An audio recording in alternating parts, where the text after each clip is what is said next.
안녕하십니까. 신경내과의 신창범입니다. 오늘은 주제가 스트레스입니다. 주제에 들어가기 전에 잠시 저번에 했던 걸 잠깐 복습을 하죠. 저번 주에 했던 것은 당뇨는 대사증후군이다. 그런 걸 말씀드렸죠. 거기에서 쉽게 말씀을 드리면 당뇨는 대사증후이기 때문에 대사에는 당대사가 있고 지방대사가 있고 단백질대사가 있습니다. 근데 당은 그 중에서도 당대사에 관련된 부분인데 당대사가 잘못되면 단백질대사, 특히 지방대사가 잘못되죠. 그래서 이러한 문제는 에너지 대사가 모두 일어나는 곳이 다 간이기 때문에 사실은 간의 문제가 췌장의 문제보다 더 중요한 문제가 됩니다. 치료할 때는. 그래서 당뇨병이라고 할 때도 이것은 췌장의 문제라기보다는 췌장의 문제지만 동시에 정말로 중요한 건 간의 문제다. 왜냐하면 이건 대사성 질환, 대사성 증후군이기 때문이다. 라고 이해를 하시면 치료 시에도 간을 중요시해서 치료를 하게 됩니다. 그러면 종부 테라피에서는 이 간을 치료하는 것이 상당히 쉽습니다. 그리고 굉장히 효과적입니다. 그렇지만 다른 방법에 의한 치료는 상당히 어렵고 힘들죠. 물론 보조 제품이라든가 우르사라든지 또는 스코알렌인지 이런 것들이 있긴 하지만 직접적으로 우리 몸에 전달을 하는 종부 테라피에 비해서 비교가 되지 않습니다. 그러면 본론으로 들어가서 오늘 스트레스는 누구든지 다 겪는 경험이기도 하고 또 인생을 살아가면서 굉장히 힘든 부분이기도 합니다.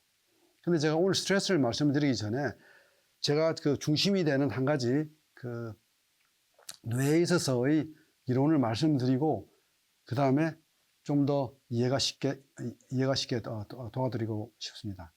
뇌는 쉽게 말씀드리면은 1층, 2층, 3층 이렇게 3층으로 된 소위 삼위일체의 구조라고 볼 수도 있습니다. 어떤 분들은 이게 너무 간단하게 보는 거 아니냐? 그렇습니다. 간단하게 보는 거지만 많은 것을 이해하는 데 도움이 되기 때문에 제가 먼저 말씀을 드리고자 합니다. 처음에 1층은 뭐냐면 파충류의 뇌라고 하는데 뇌 간이 중심이 된 그런 부분이고 가장 깊숙하게 있는 부분입니다. 그리고 제일 먼저 발달이 되는 부분이죠. 그리고 2층은 두 번째 부분은 포유류의 뇌라고 하는 그 변연계 감정을 조절하는 감정과 연결된 파트입니다. 그리고 3층은 영장류의 뇌, 그러니까 사람의 뇌는 여기에 해당되는 거죠. 신피질이 해당되며 여기서는 인지라든지 판단이라든지 여러 가지 인텔렉츄얼한 그런 활동을 하게 되는 부분이 이 3층입니다. 그런데 이 1층, 2층, 3층은 굉장히 상호 연결이 되어 있습니다. 1층이 잘 단단하지 않으면 2층의 문제를 일으키고 또 3층의 문제를 일으키고 또 3층의 문제는 또 2층과 1층의 문제를 일으키고 이렇게 주고받고 하는 그런 관계가 되어 있기 때문에 설명을 이렇게 드립니다. 그럼 스트레스를 볼까요? 스트레스를 볼 때 이렇게 정의할 수도 있을 것 같습니다. 어떤 안정성 또는 항상성이라고 이야기할 수 있는데요. 항상성의 변화가 생겼다 라고 이렇게 간단히 정의할 수 있습니다. 여기서 항상성이라고 하는 것은 좁은 의미의 호미오스테이시스, 아주 타이트하게 컨트롤이 되는 그런 항상성, 그러니까 몸의 온도라든지 온도는 1도만 내려가도 위험하지 않습니까? 그 다음에 혈중에서 pH, pH 농도가 7.4에서 7.35에서 7.45 타이트하게 컨트롤이 됩니다. 여기서 한 5% 내지 10%만 내려가도 굉장히 위험하게 되죠. 근데 또 한 가지 항상성의 개념이 있습니다. 엘로스테이시스라고 해서 이건 좀 더 다이내믹한 변화의 폭을 이야기하고 거기에 적응을 이야기하는 겁니다. 예를 들면 심장이 박동이 보통 한 80이라고 그렇게 이야기를 하면요. 80에서 약 200이 돼도 우리 몸은 젊은 사람들인 경우에 적응을 합니다. 그렇기 때문에 그 폭이 상당히 많고 그런 다이내믹한 관점에서 볼 때 그걸 엘로스테이시스라는 그런 항상성이라는 개념을 쓰곤 합니다. 하지만 어떻든 그런 항상성의 변화가 있을 때 또 변화가 클 때 스트레스를 받게 되는 거죠. 이건 육체적인 스트레스, 그 다음에 개인적인 스트레스, 그 다음에 사회적인 또 그게 다 합쳐진 복합적인 상황이 될 수가 있습니다. 그런데 이런 스트레스는 이것을 지각하느냐, 지각하지 않느냐, 얼마만큼의 의미를 두느냐, 얼마만큼 힘들다고 생각하느냐, 얼마만큼 위협이 되느냐에 따라서 그 정도가 또 차이가 나고 반응의 차이가 나게 되겠죠. 그러면 아까 말씀드린 그 뇌를 볼까요? 여기서 보면 이 1층, 2층, 3층이라고 그랬죠. 근데 이 1층에서의 문제는 뭐냐면은 이거는 싸우거나 도망가거나 하는 자동 조율 자율신경 계통의 작용이 되겠습니다. 교감신경과 부감신경의 상황이 되고 위협을 느끼게 되면 교감신경이 항진이 됩니다. 교감신경이 자극이 되고 그러면서 부교감신경은 상대적으로 굉장히 약하게 되는 거죠. 그래서 제 1층에서의 문제가 거기서 일어나고요. 2층에서는 감정의 문제, 우리 감정의 문제는 어떤 불안과 공포, 그런 감정의 문제가 2층에서 일어나게 됩니다. 또 3층에서는 이 스트레스를 어떻게 판단하고 어떻게 핸들링을 할지에 대한 그런 인지적인, 지적인 현상이 일어나기 때문에 3층에서 또 영향을 받습니다. 그럼 이런 것은 스트레스는 좋은 스트레스가 되기도 하고 또는 나쁜 스트레스가 되기도 한다고 이렇게 한스 셀리에는 그렇게 이야기를 했습니다. 카나다에 있는 몬트리올에 있는 있던 내분비계 학자였는데요. 좋은 스트레스는 적당한 스트레스는 동기부여되고 좋은 스트레스가 되지만 나쁜 스트레스는 그게 병적인 것으로 발달이 된다는 그런 의미에서 결과적으로 그렇게 나누기도 했습니다.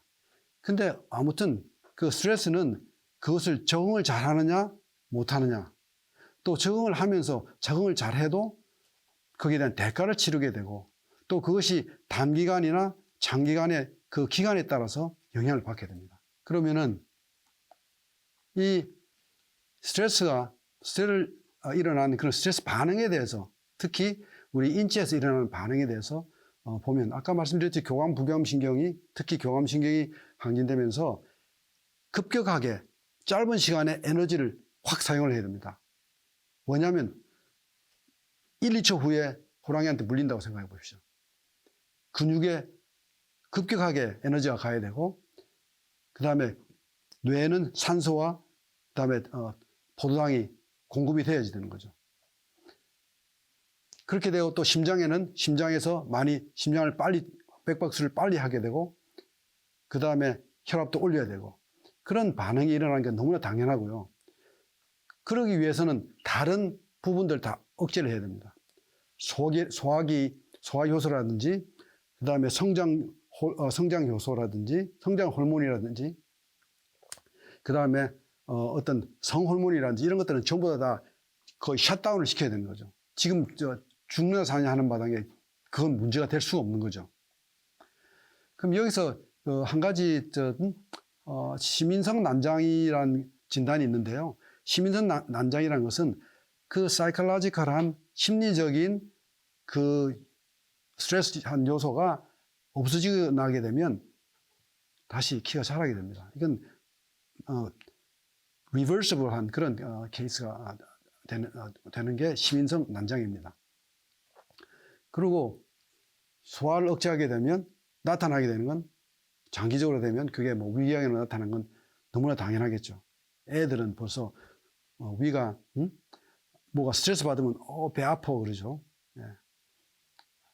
그 다음에 또 이런 번식력 또 당연히 없어지게 되고 그 다음에는 반면에 면역력은 잠시는 증가하게 됩니다. 왜냐하면 우리가 그 급한 경우에 도망가다가 다칠 수도 있고 그럴 경우에 면역력이 있어야지 그 상처가 치료되기 때문에 잠시는 그 면역력이 제거가 됩니다. 그렇지만 장기적으로는 그렇지 않겠죠, 당연히. 그리고 뇌에서는 아까 말씀드린 1층, 2층, 3층에 다 영향을 미치게 되고, 특히 2층에서 영향을 미치게 됩니다.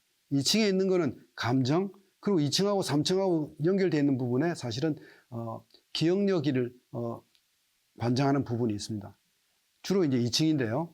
그 기억력을 관장하는 부분이 해마라고 합니다. 이게 스트레스를 많이 받게 되고 장기적으로 받게 되면 그 해마가 수축이 됩니다. 그리고 편대체라고 하는 불안과 초조한 이런 느낌을 관장하는 그런 부분에서는 오히려 커지게 됩니다. 그렇게 돼가지고 도파민이 처음에 너무 많이 나오게 되고 그러면서 나중에는 결핍이 되겠죠. 그래서 쾌락을 오히려 못 느끼게 됩니다. 시간이 지나면서. 그리고 그게 또 더 지나치면 세로토닌이라는 그 신경 전달 물질에 또 영향을 미쳐가지고 우울증에 또 빠지게 되기도 합니다. 그러면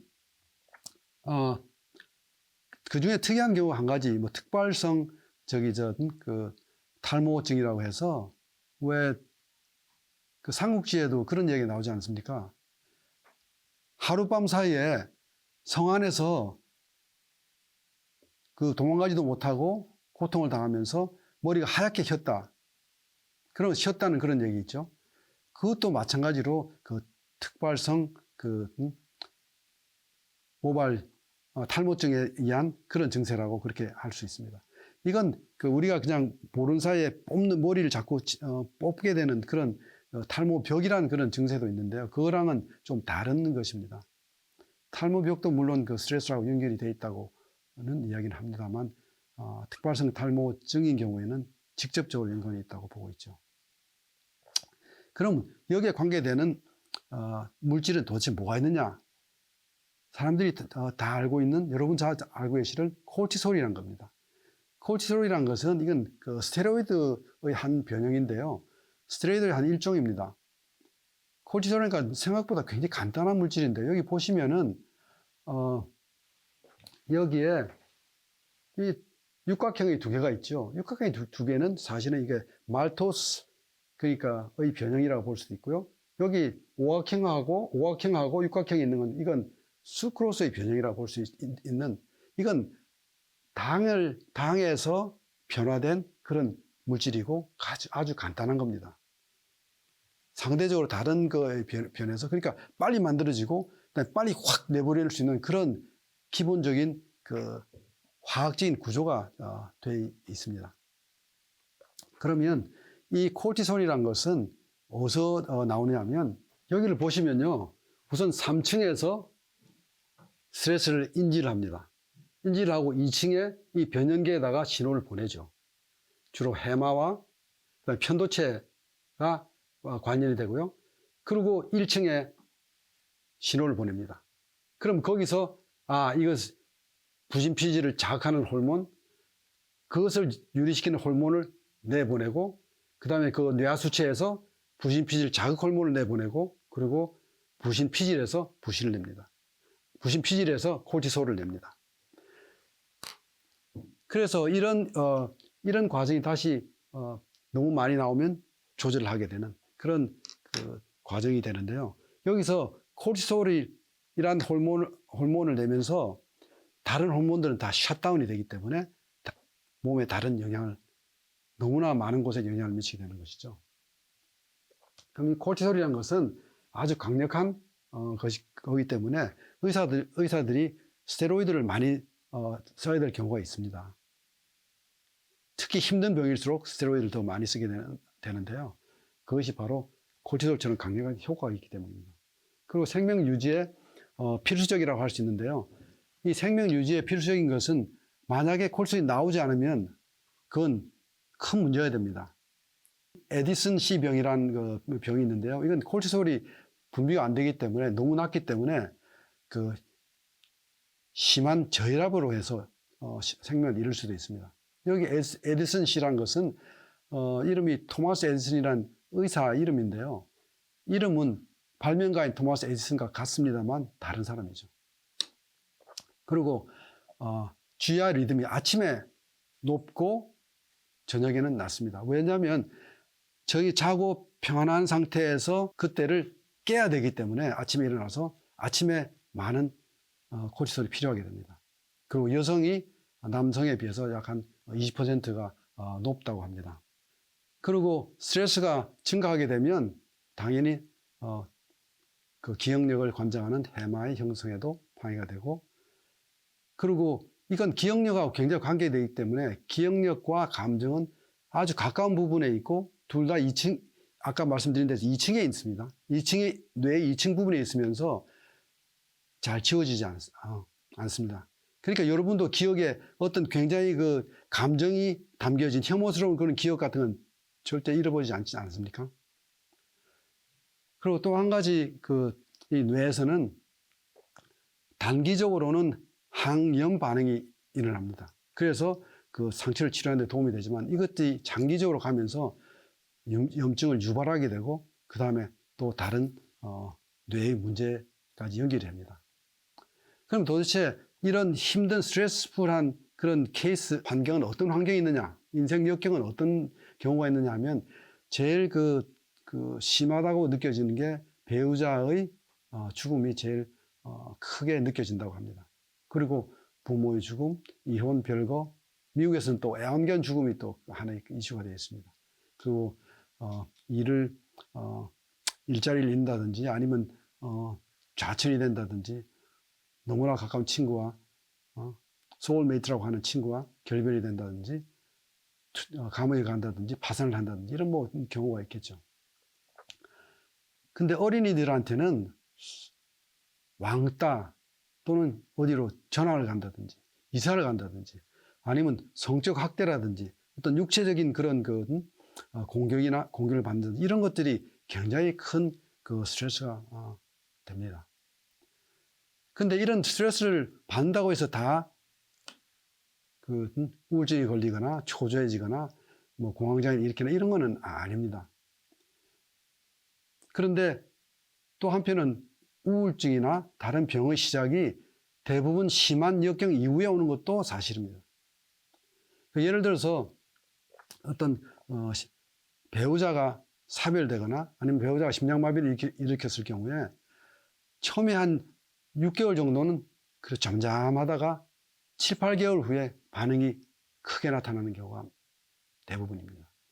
그리고 또 한 1년 후에는 그게 잠잠해지죠.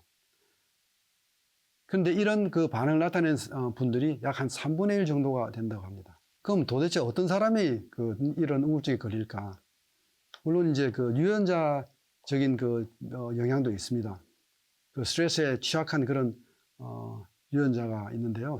특히 어떤 세로토닌을 만드는 그런 유전자 형 중에서 그 조합이 아버지한테서 온 그 조합하고 부분하고 엄마한테서 온 부분이 합쳐져 가지고 그것이 다른 유전자형을 나타날 때 또 거기에 다른 우울증의 정도가 나타나게 되고, 그다음에 지금까지 경험해온 그 역경의 숫자가 많을수록 더 우울증에 걸리는 경우가 많다는 걸 알게 되고, 또 어린 시절에 겪었을 때 더 심하게 되고, 혈중에 코르티솔 농도가 높을수록 또 지속적으로 인생 역경이 될수록 더 우울증에 많이 걸린다는 것을 알게 되었습니다.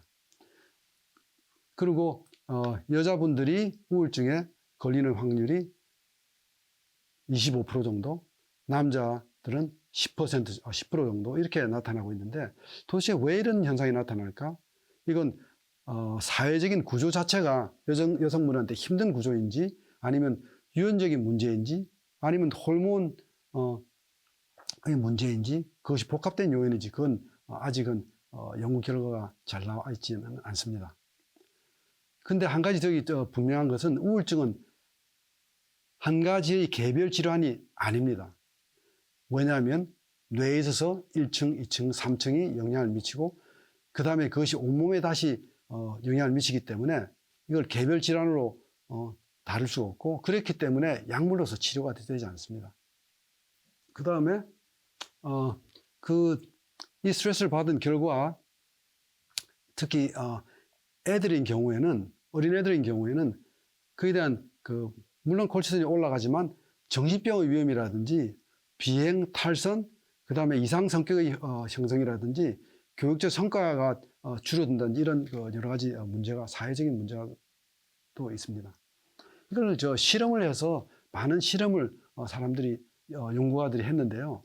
특히 재미난 것 중에 한 두 가지만 소개를 시켜드리겠습니다. 귀를 아주 약한 전기로 쇼크를 이렇게 랜덤리, 그러니까 아무 때나 이렇게 무작위적으로, 그러니까 자기적으로 이렇게 하지 않고 무작위로 한 경우에, 전기 쇼크를 한 경우에 전부 다 그 쥐들이 위궤양에 걸렸습니다. 위궤양에 걸렸는데, 근데 한편으로는 똑같이 그걸 똑같은 빈도로, 똑같은 정도로, 강도로 자극을 줬는데 그 옆에 다른 작은 쥐가 있어가지고 그 쥐한테 복수를 할 수 있는 그런 쥐의 경우에는 위궤양이 나타나지 않았습니다. 그리고 나무 토막이 있어서 그걸 가는 그런 그걸 보상으로 한 경우에도 나타나지 않았고, 10초 전에 미리 불을 반짝 이렇게 했더니 그래도 위궤양이 나타나지 않았습니다. 그리고 지렛대를 누를 수 있게 했더니 그래도 나타나지 않았고, 전기를 50 정도의 세게 강도에서 25 정도로 강도를 낮췄더니 그래도 나타나지 않았습니다. 위궤양이. 그리고 친구, 그러니까 같이 자란 쥐를 옆에, 그리고 서로 가까운 쥐를 갖다 놨더니 또 위궤양이 나타나지 않았습니다. 그 다음에 이건 또 다른 이제 그 배분이라는 그 원숭이 일종인데요. 이건 집단 군집 생활을 하는 원숭이 중에 하나로서 굉장히 그 사나운 원숭이 중에 하나입니다. 여기 자세히 보시면 송곳니가 굉장히 발달이 되어 있는데요. 이건 서로 물어뜯고 죽이는 싸움을 하는 그런 원숭이입니다. 왜냐고요? 그 소셜 랭킹을 찾기 위해서. 이건 그 로버트 사폴스키라는 그 스탠포드 교수가 연구를 오랫동안 하고 세계적인 권위가 있는 분인데요. 이 바보는 원숭이의 사회적 랭킹이 도대체 뭐냐 하고 봤더니, 랭킹이 예를 들어 1위부터 20위까지 있지 않습니까? 있으면은 5위한테 10위가 꼼짝을 못하는 겁니다. 예를 들면 어떤 모기를 지금 사냥을 했습니다. 사냥을 했는데 10위 랭킹이, 이 랭킹 바보니 사냥을 했는데 5위 랭킹이 오면 아무 말 없이 그냥 물러갑니다. 모기를 놔둔 채로. 그리고 나무도 그림자가 잘 지는 시원한 곳은 다 랭킹 순서대로 다 앉게 되고요. 그리고 짝짓는 것도 마음대로, 랭킹이 높은 놈들은 자기 마음대로 짝을 지을 수가 있습니다. 그리고 랭킹이 낮은 녀석은 그걸 또 막 보면서 계속 어디 가지 않고 이렇게 주위를 이렇게 도는 경우도 있고요. 그래서 한마디로 다른 랭킹이 낮은 바본들은 스트레스를 많이 받게 되죠. 근데 구조에 따라 어떤 경우에는 5위나 6위 또는 5위나 7위가 비슷하지 않습니까? 그런 경우에 누가 다치거나 그러면 그것도 랭킹 조정하는데 또 시간이, 목숨을 걸고 또 랭킹을 올리기 위해서 노력합니다. 만약에 이 경우가 좀 더 심한 경우에는 한 석 달 동안 먹지도 않고, 그 다음에 짝짓기도 안 하면서 랭킹을 차지하기 위해서 싸웁니다. 너무나 인간 세계랑 비슷한 면이 있기에 좀 재미난 거라고 볼 수 있습니다. 근데 이런 그 바분도 어릴 때 또는 과거에 그런 그 스트레스풀한 경험이 있었느냐에 따라서 또 연결이 되고 달라지고, 그 성격에 따라서 꼭 힘이 세고 골격이 크고 그렇다고 해서 랭킹 1위가 되는 건 아닙니다. 그 나름대로의 또 다른 그 캐릭터가 있어서 랭킹이 정해지는 걸로 알려져 있습니다. 그러면 낮은 랭킹의 그 바보는 도대체 뭐냐? 얘네들은 코르티솔이 높고 스트레스가 많기 때문에 인간에 있어서 우울증 환자랑 굉장히 비슷한 면이 있습니다. 그래서 스트레스 자체에 대해서 반응을 빨리빨리 못하고 그동안에 너무 많이 받았기 때문에 이제 지지부진하게 반응을 하는 거죠. 그리고 기준이 되는 콜레스테롤 자체가 높습니다. 그리고 뭔가 병이 나거나 다쳤을 때나 회복이 부진하죠. 그럼 도대체 이 쥐와 바보의 경우에 어떻게 해가지고 이런 어떤 놈은 그러니까 어떤 쥐들은 궤양이 걸리지 않고 어떤 쥐들은 궤양이 걸리고 또 어떤 바보는 스트레스가 더 많고 이런 것들을 보니까 공통점이 어떤 좌절감을 분출할 수 있는 그런 방법이 있을 때 또는 그것을 미리 예측하고 제어할 수 있는 그런 방법이 있을 때 또는 소셜 서포트, 사회적인 지원을 또는 가족적인 지원을 받을 수 있을 때 또는 그에 대한 인식, 그러니까 스트레스에 대한 이걸 대처할 수 있는 인식의 변화 그런 것이 있을 때 더 심리적인 완충작용을 한다. 근데 여기서 지금 사회적인 질 향상에 대한 인식 이 부분은 사실은 사람들한테 더 많이 작용이 되는 3층의 뇌에 해당되는 부분이겠죠. 그래서 지금까지 연구 결과 결론적으로는 모든 질병의 사망률을 높이게 되는 그런 스트레스의 원인은 사실은 소시오 이코노믹 스테이터스, 사회 경제적인 약자인 경우에 태어날 때부터 사회적 경제적 약자로 있는 경우에 이것을 피할 수 없는 그런 스트레스 요인이 된다는 것을 확실하게 알려져 있습니다. 그래서 사실은 이 스트레스를 없애기 위해서는 이 사회적인 구조가 바뀌지 않으면 또는 더 나아가서 제도적인 보완이 되지 않고는 되지가 않는다는 것이죠. 그러니까 그런 면에서 되지 않을 경우에 더 의료 비용을 더 지불해야 되는 그런 것이 됩니다. 그리고 사회적인 고립. 이것은 사회적인 지원을 받았을 때는 아까도 위궤양이 낮아지지 않았습니까? 친구가 있었을 때. 그런 것처럼 이런 완화 요건이 있어야 되는데 그것이 결핍됐을 때 이것이 많은 질병 관련 사망률 상승 요인이 된다는 이건 이 두 가지가 사실은 가장 확실하게 정립된 연구 결과로 나타난 그런 과학적인 결론입니다. 그리고 최근에는 이제 아까 말씀드린 에피제네릭 표관 유전 또는 발현 유전이라고 하는 그런 부분도 도대체 그런 유전 인자가 있다고 하는데 우울증에 걸린 유전 인자가 있다고 하는데 그게 과연 발휘 될 건지 안 될 건지 하는 그런 부분에 초점을 맞춰서 연구를 많이 하고 있습니다. 이게 지금까지 좀 전체적으로 지금 현재 현대과학에서 뇌와 그다음에 우리 인체와 그다음에 스트레스에 관해서 지금 나와 있는 대충의 이야기고요. 이걸 그럼 과연 어떻게 치료를 할 것이냐? 만약 우울증이 됐다. 그럼 그런 경우에는 여러 가지로 뭐 전기 충격을 가한다든지 약을 쓴다든지.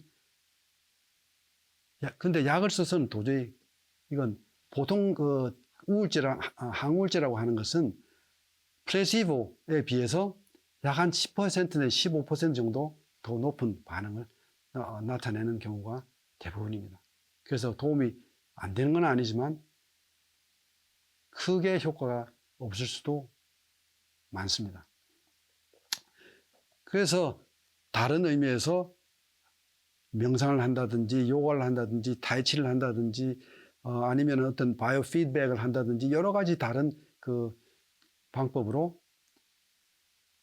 스트레스를 관리를 하고자 하는 노력을 하죠. 그럼 뭐 음악 뮤직 테라피라든지 또는 연극을 통한 거라든지 뭐 여러 가지 있습니다만은 제가 많이 쓰는 방법은 사실은 전향적인 명상이라고 제가 이름을 붙였습니다. 이건 삼위일체의 뇌 중에서 3층 중에서 2층에 해당되는 부분, 그러니까 감성을 관장하는 부분인데 그 부분이 사실은 1층은 fight and flight, 도망가느냐 싸우느냐의 문제고 2층의 문제는 사실은 감정의 문제이기 때문에 감정의 밸런스가 예를 들어서 감정이 밸런스가 맞는, 예를 들어서 그 상대방이 나를 때렸다고 하면 나도 때려야 하는, 그래야지 감정이 밸런스가 됩니다. 그렇지만 꼭 실제 주먹으로 때릴 필요는 없습니다. 머릿속으로 때려도 강하게 상상을 하면 강한 상상은 꿈과 같고 또 꿈은 현실과 같습니다. 단지 다른 것은 깨어있다는 그 깨어있다, 깨어있지 않다, 그 차이가 있는 것이죠. 그래서 강한 상상으로 그 감정적인 밸런스를 맞추는 그런 방법을 쓰고 있는데 굉장히 효과가 있고, 제 환자 중에 그 킬링 필드라고 아시죠? 캄보디아에서 1975년에서 9년 사이에 있었던, 거기서 자기 부모님이 보는 눈앞에서 살해를 당했던 그런 두 명의 그 간호사가 있었습니다. 그분들한테 이거 전향적인 명상을 가르쳤더니 한 사람은 2주, 한 사람은 4주 정도 걸려서 지금까지 악몽을 꾸고 잠을 자면서 힘들어했던 그런 것들이 없어졌다고 이야기를 했습니다. 또 한 경우에는 대학 교수인데요. 그 총장이 워낙 돈 때문에 그 재정적인 그 문제 때문에 그 프레셔를 주니까 스트레스를 너무 받는다고 그 남편 따라 왔다가 우연히 저한테 이야기를 하게 됐었는데, 한번 그 방법을 가르쳐 주고 나서 실제적으로 해봤더니 그 총장이 갑자기 작아져 보이면서 스트레스가 없어졌다고 합니다. 하여튼 이런 스트레스에 대해서 이제 본론으로 들어가서 종부 원리에서는 어떻게 보고 있느냐. 간단, 명료하고 또 분명하게, 그리고 아주 효과적으로 저희 다루고 있습니다. 보시죠. 마찬가지로 이 사실은 1층, 2층, 3층이 다 하나지 않습니까? 하나의 뇌가 되고, 종부 테라피에서는 그러니까 스트레스를, 이 perception, 그러니까 인식 자체를 좀 달리 하는 거죠. 스트레스는 피할 수 없다. 그리고 모든 인간이 다 겪게 된다. 그리고 우리 인간은 무지에서 태어나서 무지 속에서 죽어간다. 이럴 때 스트레스가 되는 것은 우리 뇌가 이해를 못하거나 뇌가 이해가 안 되는 거죠. 그 다음에 또 해결할 수 없는 일을 꼭 해야 될 때, 이때는 스트레스가 된다. 근데 한 가지, 스트레스는 이게 제일 중요한 겁니다. 남이 주는 것이 아니라 내가 받는 것입니다. 그럼 제가 여기 지금 이것을 여러분에 준다고 해보시죠. 근데 여러분이 안 받으면 이거 누가 이걸 해결해야 됩니까? 제가 갖고 가든지 버리든지 해야 되지 않습니까? 근데 여러분이 이렇게 덜컥 받으면 어떻게 됩니까? 여러분이 이걸 잘 활용을 하시든지 버리든지 하셔야 되겠죠. 스트레스도 보이지 않지만 이렇게 보이는 물질과 같이 내가 받는 것입니다. 근데 이게 1단계인데요. 그 다음에 2단계에서는 이걸 뻔히 알면서도 스트레스가 계속 오게 되면 그래도 받게 되는 게 또 인간의 인지상정입니다. 그때는 해결할 수 있는 방법을 여러분들이 알고 있어야 되겠죠. 이런 시스템을 이해해야지 종부 테라피에서 이야기하는 그 치료 방법을 알게 됩니다. 종부 테라피는 특히 이제 만병의 근원이 바로 스트레스다. 그리고 그 스트레스 중에서도 이제 불면증, 공황장애, 우울증, 외상후 증후군 이런 것들을 다 연결이 되는데, 접근하는 방법이, 치료 방법이 거의 비슷합니다. 왜냐하면 다 같은 데서 스트레스에서 나왔기 때문에 그렇습니다. 그 다음에 이 스트레스는 자기만이 그치는 것이 아니고, 한 사람이 스트레스 받을 때 그 가족이 스트레스 받게 되고, 그 다음에 또 사회가 받게 되고, 지금 같은 코로나 같은 경우에는 온 세계가 스트레스를 다 받는 거죠. 그 다음에 이것은 정보가 부족하거나 또는 불확실한 정보가 있을 때 이것이 더 심한 스트레스가 됩니다. 그리고 인간만이 그 불확실한 미래에 대해서 걱정을 하지 않습니까? 왜냐하면 2층, 3층의 뇌가, 특히 3층의 뇌가 있기 때문에 그에 대한 걱정, 불안, 두려움, 그 다음에 예측 불가능성에 대한 그 힘들어함이 있는 것이죠. 그런데 동물의 세계에서는 1층만 있는 경우에는 문제가 되지 않습니다. 왜냐하면 2층, 3층의 감정의 부분과 인식의 부분이 없기 때문에 동물들은 스트레스를 받지 않죠. 뭐 가시물고기, 사마귀 이런 얘들이 재미난 얘들이 있습니다만 오늘 정갈에 대해서 한번 얘기를 해볼까 합니다. 정갈은 사막에서 물론 자라죠. 그런데 암놈이 그 팩틴이라는 소위 말해서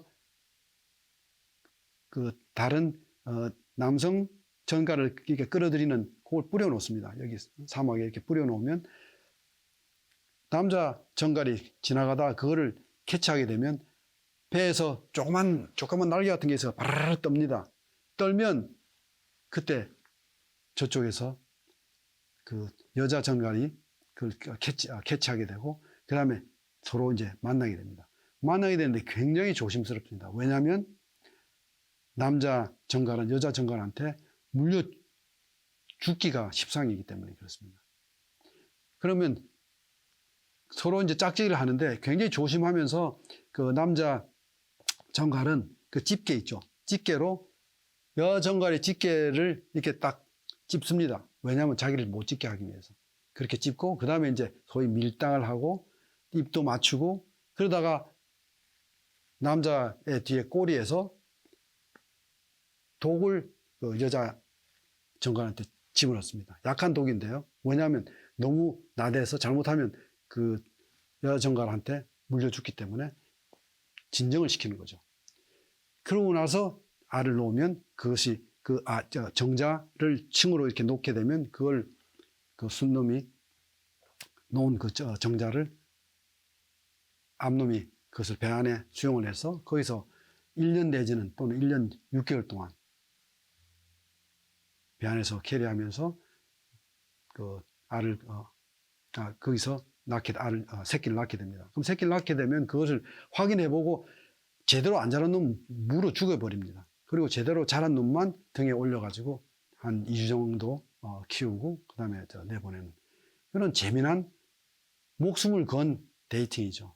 목숨을 건 짝짓기입니다. 그렇지만 동물들은 거기에 대해 불안이나 초조나 그런 걸 느끼나요? 그렇지 않죠. 그러면 이 스트레스는 뇌에 있어서 간단히 얘기하면 많은 산소와 많은 당이 필요하게 됩니다.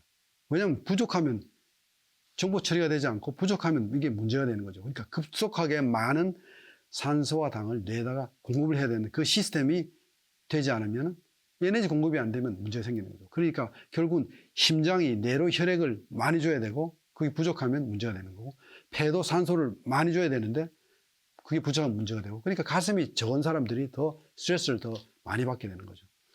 그 다음에는 위에서 심장에 부담을 주면 심장에 뇌로 혈액 공급이 잘 안 되고 또 영양소도 당도 공급이 잘 안 되기 때문에 위가 작용을 잘해야 되고 또 위가 작용을 잘하려면 간이 잘 위를 도와야 되고 독소 제거 및 또 혈액도 부족하게 되니까 간이 문제가 되면 전체적으로 문제가 되기 때문에 기본적인 심장, 폐, 위, 간을 먼저 도와주는 것이 스트레스를 도와주는 게 되는 것이죠. 그러다가 점차적으로 이게 더 나빠진 경우 그다음에는 신장에도 영향을 미치고 대장에도 영향을 미치고 그다음에 생식기에도 영향을 미치고 계속 영향을 미치게 됩니다. 그럼 거기에 맞춰서 치료점을 찾으면 되는 것이죠. 그래서 여기 보시면은 그 치료점의 기본은 조금 전에 말씀드린 심장, 폐, 위, 간 그걸 기본적으로 하고 그 다음에 추가적으로는 심장, 폐, 위, 간에 관련된 신경절을 치료하고 그 다음에 뇌로 산소, 당이 공급이 잘 돼야 되기 때문에 흉쇄 유돌근을 풀어주고 그 다음에 뇌하수체라든지 그 다음에 신장, 그 다음에 대장, 생식기 이런 데를 추가적으로 도와주게 되고 그 다음에 또 개인별로 증상이나 그 차이에 따라서 별도로 추가를 하게 되는 그런 시스템입니다. 그럼 우선 심장, 폐, 위, 간을 어떻게 하는지 여기서 볼까요? 심장은 여러 번 말씀을 드렸으니까 잘 아실 텐데요. 우선 여기가 지금 왼쪽이지 않습니까? 왼쪽의 팔목, 손목에서 가운데 거기서 약간 위로 가운데에서 가운데 그러니까 여기 4분의 1 지점이 되겠죠. 거기에 하나, 둘, 셋, 넷, 심한 경우에는 5, 6가 심장이 되고요. 그 다음에 폐는 반대쪽 오른쪽으로 와서 여기서 하나, 둘, 셋, 넷, 결국 4분의 1 지점, 반을 나누어서 4분의 1 지점의 오른쪽에다 하나, 둘, 셋, 넷. 그 다음에 간은 저번에 말씀드렸죠. 간과 위, 여기 팔 반을 나누어서 바로 밑에. 간, 위. 간도 경우가 상황이 안 좋을 때는 여러 지점이 되겠죠. 마찬가지 여기서도 반에서 바로 밑에. 그리고 신경절은 반을 잘라서 바로 그 위가 된다고 말씀드렸죠. 당뇨편은. 그리고 여기 폐와 심장의 경우에는 반대쪽에 있는 T3 to 5, 사실은 뭐 1에서 5 또는 더 많이 관련이 됩니다만 주로 T3 to 5가 되는 4분의 1 지점에서 약간 위, 4분의 1 지점 약간 위가 되는 그 다음 화면에서 여기가 지금 왼쪽이 되죠. 왼쪽에서는 여기 반을 잘라서 4분의 1의 약간 위, 그 다음에 그 폐가 되고 반을 잘라서 오른쪽에서는 반을 잘라서 또 반을 자르면 4분의 1, 거기서 약간 위쪽이 심장이 되겠습니다.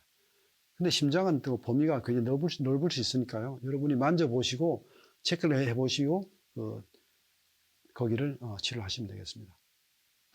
오늘 조금 길었습니다. 지금까지 스트레스에 관해서 말씀드렸고요. 이것은 간단히 말씀을 드리면 스트레스는 모든 몸 전체에 영향을 주는 만병의 질환이고, 그리고 스트레스로 인한 우울증이나 또 다른 질환들은 그것이 개별 질환이 아니고 온몸에 영향을 주는 부분이기 때문에 이것을 약물로서 치료하는 것은 효과가 별로 없다는 것이죠. 그리고 다음 번에는 갱년기 장애, 여자분들이 누구든지 꼭 한 번은 겪어가는, 가볍게 지나가는 사람도 있습니다만 그 부분에 대해서 말씀을 드리고자 합니다. 지금까지 조금 긴 시간 감사합니다.